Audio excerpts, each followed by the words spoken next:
In this live golf lesson, I added 11 miles an hour to my club head speed. You did hear that right.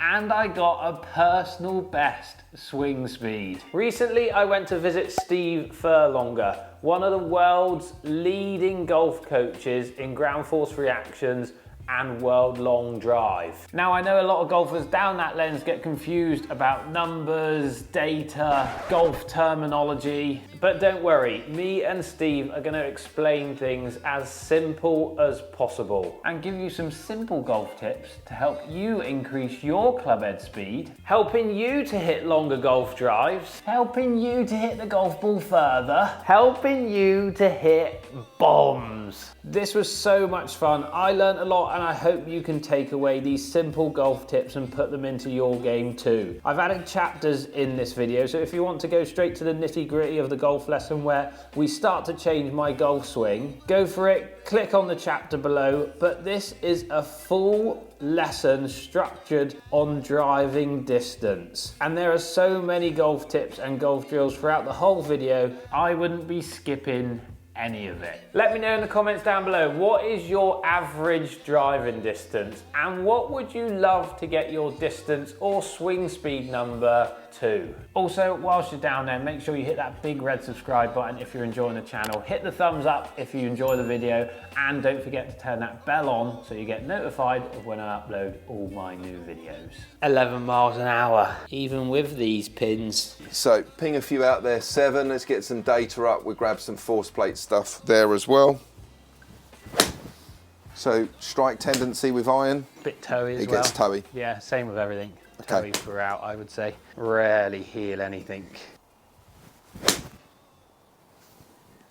What's the biggest fear with iron? Nothing really. So you can stand there over an iron shot. Yeah, I wouldn't really panic too much. Okay. I get the odd pull. Yeah, but doesn't rarely, bother you. No, nothing really major. And strike solid as well, isn't it? Yeah. Press it nicely. The odd one is, like I say, a bit toey. Yeah. So that's good. Let's get on to driver. That's cool. Captured. You just hit a few. Let's just ping a few out before we go force plate again to get familiar with the big dog. There's my toe to start me off. So do you want me just to swing again, or do you want me to do what I would do now to try and stop that? I want you to keep doing stock. Keep towing it. At the moment. Keep towing it for the moment, just so we get some consistent information and you're not fixing. Because basically how my golf works, like if that was the first tee, then I kind of know where I am now, and I would start to adjust to find strike again. Okay. So generally, like by the third or fourth tee shot, I'll have strike and then know what face to path I've got because of curvature. Which makes you the player that you are, which is so important. The ability to adapt is #1, trumps everything, right? So that 100%. That's like my safety blanket, that drive. Yeah, as soon as you see that, bang, I'm happy. It's like, right, get that one in. Aim We're over done. there, see that one now, go now there. we can. Okay, so don't change anything. And don't change anything, keep going. Okay, fine. So just so going through speed, obviously TrackMan's slightly different from Quad GC3 that you use just from point of impact versus point of touch. Correct. So I've got slower. 111, 110 at the moment, which is what your build-up speed tends to start at when you're hitting driver? Yeah, 114, 115, and then I'll get up to 117. So that's okay.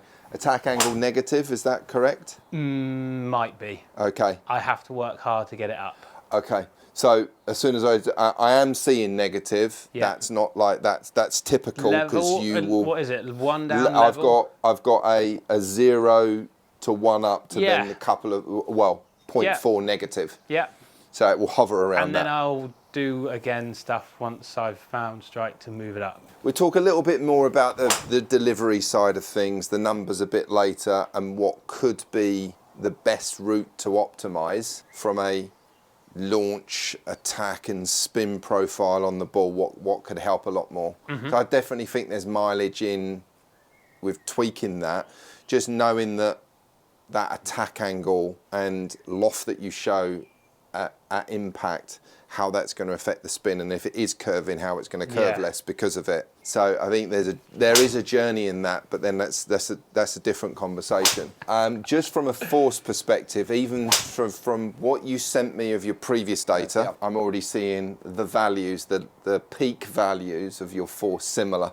So I'm glad that I've got something that's similar, because from a speed perspective, there's definitely something in the tank there, which we can play about with. If we talk about speed, when it comes to direction and curvature, it's back to that delivery number, which is the ultimate. And I do think there's a matchup that needs to be, a journey in matchup that needs to be taken for you to spin it and therefore control curve better. So if we separate the two when we talk about it, we go faster first, and then we talk about matchups, ideal matchups.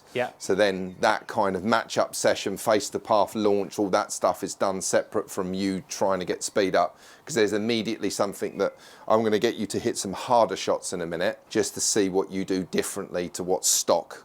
If you're going to bang one, so because you're warmed up nicely now. So let's do one more driver without the force plates, and then I'm going to do a 3D capture on the phone as well. So let's go faster. So let's do 3 shots where we pump 3 out there. Right, t-shirt's probably going to get untucked and everything. Go on, back to front, everything ready, trousers rolled up, nothing left in the tank. Because in lockdown I was 120. Okay. So I've definitely moved my ceiling in lockdown, but because I don't do it anymore, I feel like I've regressed to what my norm was. And that will be purely the golfer in you wanting to find the ball when you play.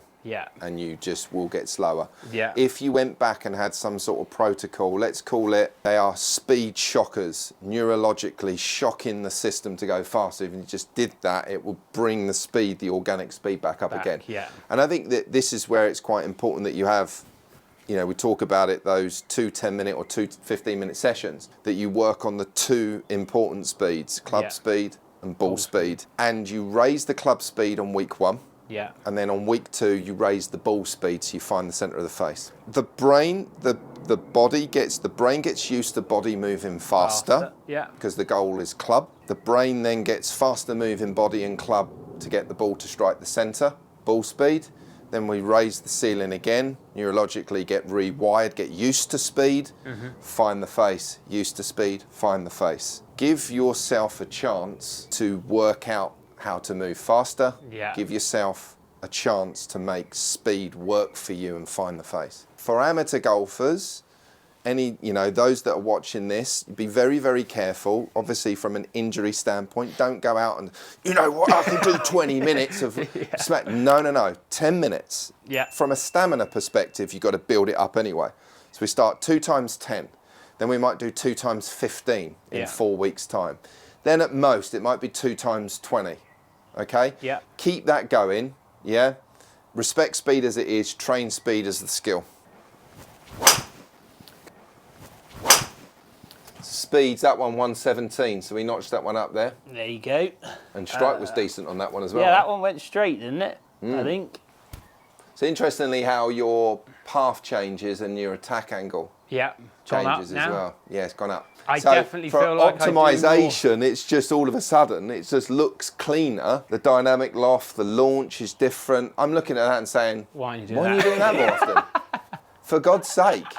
So then you've got to stand there, you've got to block it all out, you've got to just, I'm going at this, what's the worst can happen? Okay, I could hit it there, I could hit it there, I'm going at this.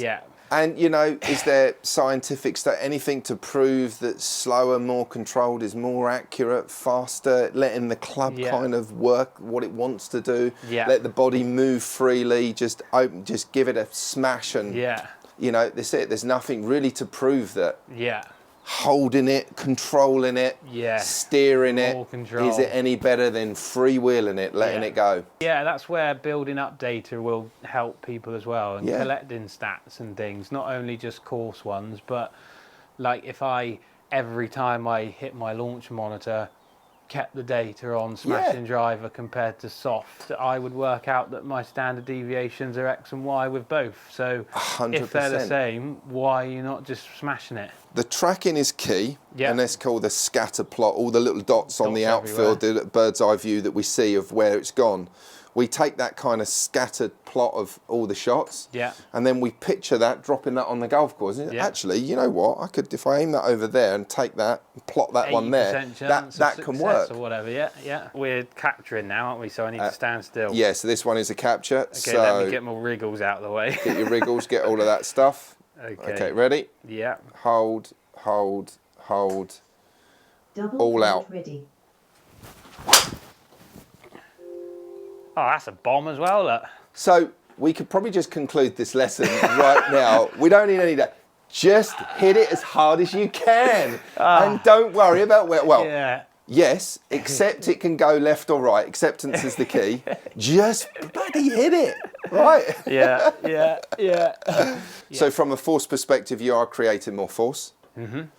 So I'm going to really keep it really simple and look at the basics. Yeah. Discussed this a little bit at the start. The most important force is vertical force. We've got the two swings up on here. We've got your stock driver and your fast one. Okay, so 4 mile an hour difference in the two.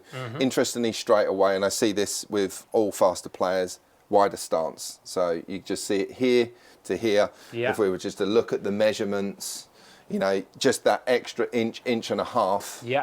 Is a game changer. Stance width, you've got to get wider if you're going to swing it. It's the bigger foundation, right? So the big one really for me, and this is what I saw from your data that you sent me, from your history, is that vertical force is massive. So vertical is how you're jumping? Your ability to jump. But then if we were to bring that down one step, your ability to rise up. Okay? So jumping already, people say, oh, I don't want to jump, I can't hit the middle of the face because I'm going to miss the golf ball. Don't jump. But your ability to rise up is really important. So if I take my lead side, my left side as a right-handed golfer, and that rises up, it creates a tilt across my body.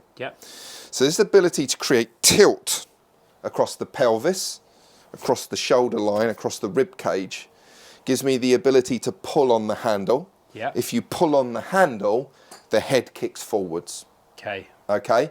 Now that pulling on the handle, you could use this analogy, you probably heard this online, but if I had a speedboat and a dinghy with somebody sitting in it and the speedboat was to take a tight corner and turn really quickly, the dinghy would get thrown out. Very similar, if the handle is the speedboat and the dinghy is the head, if I pull really tightly in and up, that head's kicking round really quickly. Love it. So the fastest players bend the hands up and in through rise of their lead side. So that's where vertical force is the big one. So your peak amount of vertical force for stock is 149, 149%, 1.4 times or nearly 1.5 times your body weight.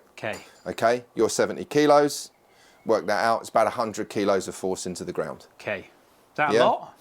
That's a lot. What are long drivers pushing in? But it could be more. Damn. Okay. So, and it's not, people say, well, the heavy guys do it. Yeah, okay, if you was 90 kilos, then we've got 130 or so. You understand? So if you're a bit heavier, you're multiplying that heavier body 1.5 times. So I can put in 45 so kilograms instead. Put a bit of meat on the bone, exactly. Fill you out a little bit more, get you up to about 80 kilos. But no, putting that aside, so 1.49, is it tour level 170, long drivers over 200. So 2 times your body weight. Now we've got 140 kilos of force into the ground. For you, from a speed perspective, I'd want you to create 2 times your body weight in force. Oh, it's pathetic then. So a little bit more. I like your term. I like the way you're describing it. I'm not going to say it, but we got to get more. Okay. And then when I say more, I'd say your ability to make it, to get to that number, that higher value, quicker. Acceleration. So it's not how long you force the ground, it's how fast you force the ground. So it's not a long pump down to create force and push into the ground under your lead foot. It's how quickly you can do it, okay? Yeah. And that really separates not only just the value, the fast guys are really good at making a short, fast pump. Yeah. An explosive pump. Little jab. Not a long one that goes down, which we get the amount up, but it's done over a long period of time. Yeah. Yeah, I want to do short, fast pump. Okay. Okay. But so then I'm going to compare to your fast one. So this was one that was 4 mile an hour faster. Yeah. So we've gone from 149 to 165. If we're looking at 10% extra of the total. Yeah. Yeah. 165. Is it enough? No. It's just short of tour level. Okay. But okay, you're generating good speeds. Yeah. So we've probably got, if we was to push it over to keep you to maintain the 115s or maybe the 117, that'd spike up, that would be 170 plus at the 117. But the target for speed would be, how do we get to 200? How do we get to 200? So we're going to use, some sort of a pressure board. Yeah. Okay, we're going to do some pumping drills. Okay. We're going to do some rise up, some drop downs. Yeah. Very quick, short, explosive pump down under the left foot. That's going to be the first force value that we're going to work on. Look at all the gadgets, what we got. We've got a board. Okay. There's many of these on the market. This is one of them. Little basically, yeah, that's it. So it's like think of it like almost like a seesaw. So a piece of wood with a batten. Yeah. So it just tips side to side. Now this is just really to give you an awareness of where everything pressure is and force. Okay. Yeah. So what we're going to do is we're going to get up to the top of the backswing. We're going to feel a bit higher, a bit more stretched, yeah? And then we're just pump tapping that it on foot down. that side. Fine. Yeah? So keep it up there, bang, bang, bang. And really get short, sharp pumps underneath the front of the lead foot, your left foot as a right-handed golfer. So I always like you to quantify your own feels. So I call it intensity. If you were to, on your own scale of 1 to 10, I want you to rate each pump. Okay. So 1 would be a little tap. Yeah. 10 would be burying your a foot in the ground. Yeah. Yeah? So what was that out of 10? What was that? Yeah? Yeah. Rate it, because what we do then is that we kind of get to where you feel that you're around the 9 or 10, and then we measure 1. Okay. Yeah? Yeah, fine. But it's important that you understand what 1 is and what 10 is. So you want me to I want you to feel like you're a bit higher and a bit lighter. Yeah. Yeah? And that's a good thing. So when you're higher and lighter, go to the top of backswing. So this is going to be, I'm not going to take you over there, I'm going to bring you back in the middle a bit more. So a bit higher, a bit higher. Yeah. So just laterally, just be aware. So I go too much this way? Yeah. So I don't want you to sway anymore. I just want you to rise up and drop down. And this is just for this exercise? This is going to be a vertical force, Fine. which is all about lift, drop, lift. Yeah. Like that way. So we get some good stretch. You're feeling stretch. Your arms are lifting. You stretch across the shoulder systems. Grip There's together. going to be a stretch from rib cage to pelvis. Grip like properly or hands split? Yeah, you can hold hands together, grip however you feel. Yeah. And we do this with driver as well in a minute. Just feel nice stretch. Okay, so then when you're comfortable with that stretched position, and we're no more swayed off of it, so stretch, I want you to pump down, pump the board down. Boom, boom, boom. That feels like a 5. I feel like I could do that loads more, but give me more. I feel like give me more. it feels again a little bit pathetic. Like I feel like I could slam it, but okay, bang. Yeah. It feels like I want to go up more to slam it more as well. What goes up must come down. The laws of Newton and gravity. Right, it's so like come on, up and down. It's like my start in swing. Like it feels like I want to do like this and down. Good, good. Good. Like there. Good. Good. Good. That's like 7s and 8s, I would say. I will it a 120 today. That's the target. Absolutely. Now, if the hands go further back, fine. A longer track. Yeah. We got this race car. Give it a bit of a longer track. Might go Kick it up to speed a little bit. Yeah. Yeah, just give yourself a bit of a chance. And from a speed perspective, there is that mechanical advantage of taking it further back. Okay. This again isn't to take it further away laterally. This is to take it further up and around the body, higher a little bit more. If the So heel you start lifts a to little see, bit, guys. if the hip goes a little bit. Yeah. Yeah? Yeah. This is speed. So we are doing this. This is all part of the vertical force journey. Yeah. If I get up higher, I'm stretched, I'm going to be lighter, I can fall down.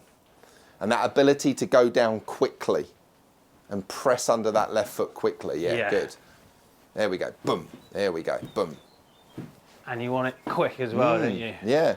And when you're doing that as well, you kind of, your left shoulder and your left hip kind of maintains that kind of tilted over position. Yeah. You don't pull up straight away, do you? Yeah. That's me just pumping it under the right foot. That would be kind of a drop down across onto the left side. So I want to do that. Yeah, go on. Yeah. And, just to get a feel for it, stamp the foot. Lift it and stamp it. Press it. There you go. That's like more near 10 That's now. more like it. Good. I feel like I was so safe at the start. Safe, controlled. And again, we're just giving you the ability to learn it. This is where that scale is important. Yeah? Yeah. You now, this is your scale, not my scale. Yeah? So I want you to know what your 10 is. Yeah. Because we've got to get to 10, then we hit some shots. So understand, and that will then create that verse. So this is, when we do speed, we remove outcome. Okay, Good. This isn't performance testing. Yeah. We're looking at ball speed and club speed. Yeah. Today, really club speed. The ball speed stuff, I'll let you put it back on the face again. Yeah. We talked about how you periodise club and get faster and then ball by getting the strike. So this is to go pump down and then we go fast. Okay. Yeah? Yeah. Okay, ready to hit shot? Yeah. I don't care where the ball goes. I want you to bury that force plate as if you're going to put it a foot into the ground, yeah? Rise up, pump down. Don't care where it goes. Don't feel like I did it max there. Not put it, and the timings of it, there's going to be this journey of kind of, is it changing the timings? Hang on, everyone stop. Don't feel like I did it, but that's quite That's big. a huge gain. So when we start going over 200, we're in the dizzy heights of what long drivers do creating force. Yeah. That's 2.2 times. 70. Yeah? That's a huge amount extra. Is that your biggest ever? Gains, seen some big gains, but that's definitely one of the biggest influencers out there. This man is doing it. So but then for us, it was quite easy because you was quite low. Yeah. If you're a 180, 190 guy, getting you over 200, but that's a big jump. I was expecting you to get to 80 or 90, 180, 190. Yeah. You've whacked it up to 220. That feels completely out of control. So then it's back to, okay, we did the scale drill, we did that intensity drill, we helped you learn where 10 was. You were very safe and controlled at the start. You build it up to 10. Then we just do a few of them. You got your force plate, you measure it on the force plate, just get it over 200, non-negotiable, and then you'll deal with it. Yeah. You'll learn to deal with that 220 and find the face, okay? It was a little bit more out the toe, but actually... I'm used to that. Yeah, not so bad. We're going to look at the timings of it. Okay. So we're going to just check the timings, because that's the kind of the next big thing, is that it hasn't affected... So you're seeing good. where I peaked. So that's where you've peaked it there now. So if I stop it, that's good. I like that Left there. I arm want that parallel? I want it to be around left arm to shaft parallel, shaft vertical. That's the window, so left arm parallel. That would to be shaft ideal for vertical. driver. Yeah. At your speed, shaft vertical. And I'm where? And you're a little bit earlier. Okay. Okay? Yeah. Which then is quite exciting, because actually we could go a little bit longer with that force. And now it's a bit like, just stay on that Keep board on a bit longer before you come off of it. Whoa. Okay. Yeah, so we got a good number. Can we just push that amount a little bit later into the downswing? So I'm thinking we're going to keep going with what we're doing, because I like this. I do want you to hit shots. And I mean, just if we just bring up the video of your stock, just look at how different you are at the top. I mean, your new one's on the left. Yeah. Let's bring your original stock. Yeah, look at that. Look at where the hands are. Look at my back. So the hands have travelled about 10 centimetres more. You're not a short length swinger anyway. You're not John Rahm. Yeah. You get to parallel with the shaft. Yeah.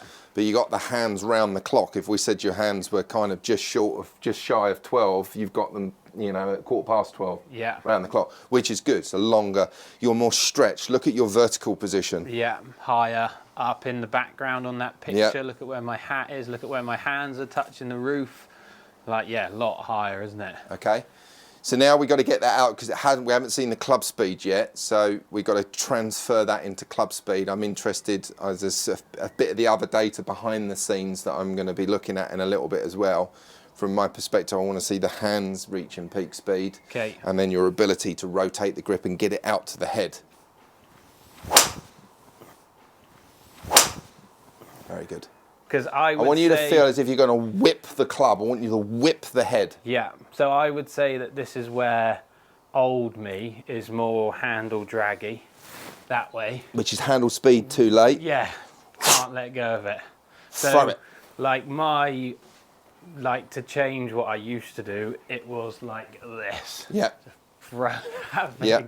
And then from that perspective, understanding that you can go, feel like the club's that way and throw it that way. Yeah, yeah. So I always imagine the analogy, if there was like a settee or sofa behind you, behind your right buttock here, over here, you're going to kind of feel like the club's heading down towards the sofa and throw it out there. Okay. Yeah?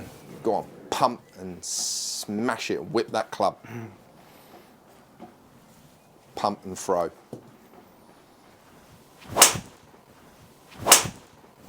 Good.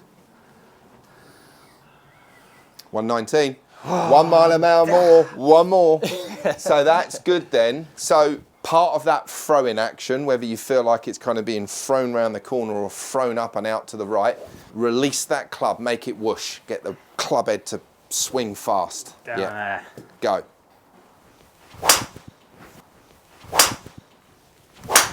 Oh, that was terrible. Don't care where it goes.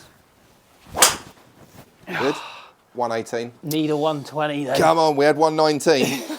Just keep moving, keep going. Now it's my endurance as well kicking in, isn't it? How long can I go for? So here then, I want you to feel that, okay, the point, rise up, slam down, yeah? So a bit of jittering and get that rise up. Try and get that rise up earlier, faster.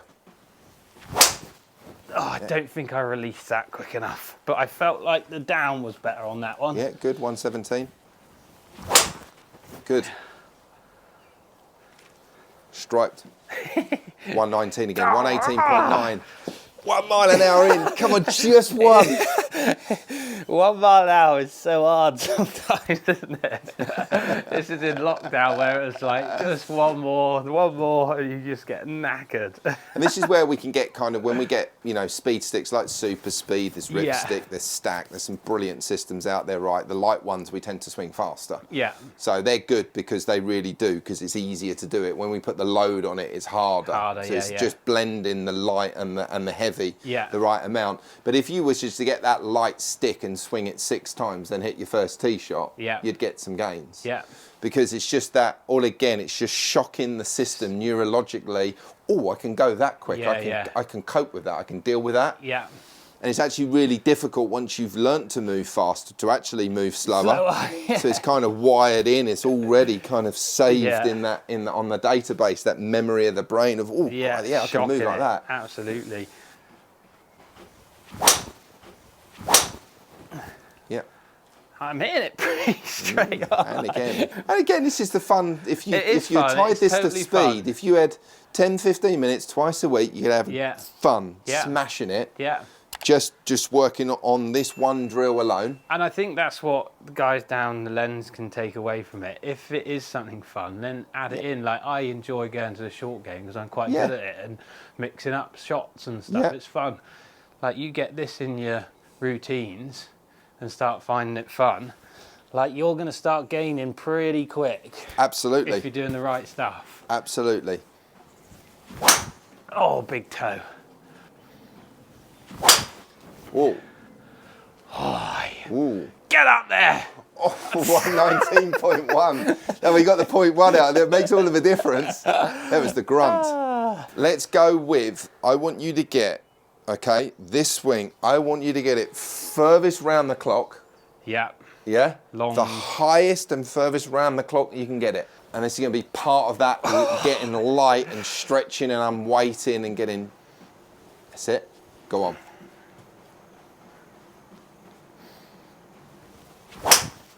Oh, that's a complete neck. Don't care. Get up. 121! Yay! We are there, my man. This is it. See, and so, and this is it. And I just threw in. And again, so this is the. So you take this off. This shouldn't be right. So then, if I was to, I show you, and I'd set this up right. All we want is club and ball. Yeah. Yeah. So we remove all of that numbers, and that would be how you would train. Yeah. And I'd have that on the screen. Yeah. So you're hitting balls at the data tiles. Yeah. There is no, because you're going, oh, but it's out the neck, and you're slowed down now.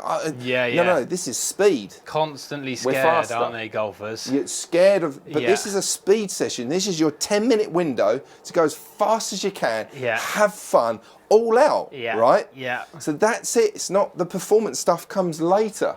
We know the importance of performance and shaping and finding throws. Yeah, but that's a different task altogether. Yeah. This is all about speed. So what we did there, we did the blend of rise. Yeah. Okay. Rise, stretch, rise, lower, faster. But all I added in there, that final one, was just take it round the clock a bit more. Yeah. Yeah, and it will go across the line and it will point back. And think about it then, if I take the club all the way round, past my head and point it back at the golf ball, that's on plane, but on the other side. Exactly, yeah. Yeah? Yeah. So it's not across the line, it's actually on plane, it's pointing back at the ball. So that's what we want. We want to get it up there, and part of this rise and stretch is to help us take it further around the clock. Where's the 122 then? Well, and the thing is, and with this as well, you wanted to give up. Yeah. Yeah. 5 minutes ago, you said, you know what, I fancy a bit of cake, I'm going to go and have a cup. No, you still had more in there. Yeah. Don't give up when you're at the point. I mean, I know we talked about we need to be careful overuse and stuff, but you're physically able to do this. Nothing wrong with you. You're not hurting. You're not. Of course, if there's some pain, stop. But you're not. You're physically able, but you would have thrown the towel in because you were tiring. You had stuff in the tank. So when I see regression, then I see a problem, but it wasn't regression. You were maintaining 117, 18 and 19 consistently for 6-7 shots. So there's still plenty there. If that dropped to 15, I would say, we're done. We'll just hit some wedge shots and come back in 10 minutes. But already there. I had no doubt. I think, again, there's probably there could even be 1 or 2 more in the tank just by taking that club further back. There's a thumbnail for me, isn't it? Let's get a bit more. Bit more, come on. So let's do a whole cycle then. First on the board, let's do the scale 1 to 10. That's a 1, that's a 10. Yeah. That's a 10, that's a 10, yeah? Lifting as we did, go through that whole cycle. Yeah. Where was it at the start when you got back on that board again? What scale on your scale? Oh, my first one that I'd just done, probably a 7. 7, okay. Whereas ours like 5 at the start. So immediately you've already picked up, which is great, but then you needed to rate it. You know what 10 is. You're now already appreciating what is 10. Yeah. Great. So now really if I get you to come back, I'm going to put that there. Come back on here with driver, so you stand there. So you do some swing round the clock. Get it round the clock.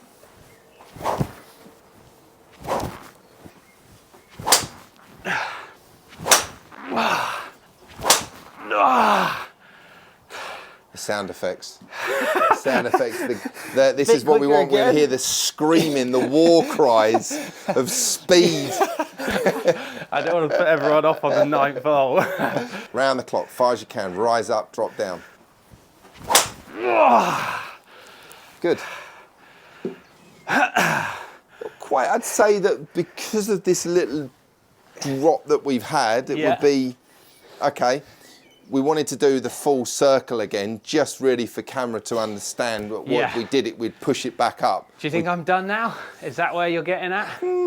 I'm saying we're probably hitting this window at the moment. I'm pushing the mat round, look. But you turn it round almost. Yeah, good. That one was a little different. Yeah.